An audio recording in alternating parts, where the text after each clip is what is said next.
Another story we've been following all weekend, two stark contrasts over the death of Fidel Castro, just 90 miles apart.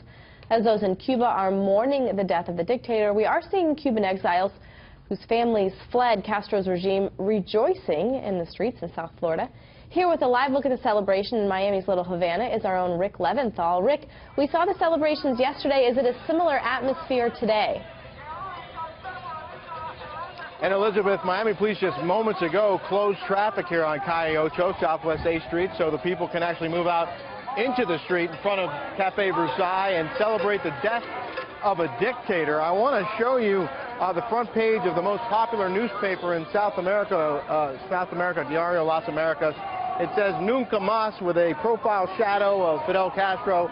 Nevermore, the death of a dictator. And this party started in earnest Friday night after word leaked out that, in fact, finally, as many people had hoped for, the leader of that communist country did, in fact, pass away at the age of 90. And they poured out into the street here, banging on pots and pans, singing and chanting, which you can hear them doing right now, and celebrating this change in Cuban culture. The people here believe that Castro was responsible for decades of oppression, jailing and killing thousands of dissidents, stealing their homes and silencing their opposition. And millions of these people, and many of these folks actually were forced to flee Cuba, boarding small boats for that treacherous 90-mile journey to Florida, where many have settled. In fact, exiled Cubans make up almost one-half of Miami-Dade's 2.5 million residents.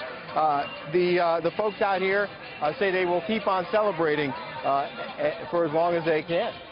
Rick, what is the scene like down in Cuba, just 90 miles south?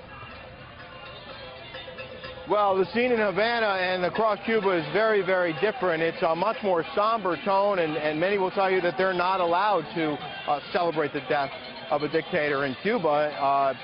For whatever it's worth, publicly people are mourning there.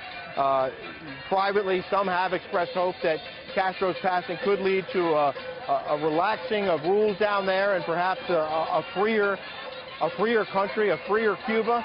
That remains to be seen, but I can tell you, Elizabeth, that this thing is only growing bigger by the hour, and the folks here show no signs of letting up. They will probably continue celebrating beyond Fidel's burial, which is scheduled for December 4th in Santiago.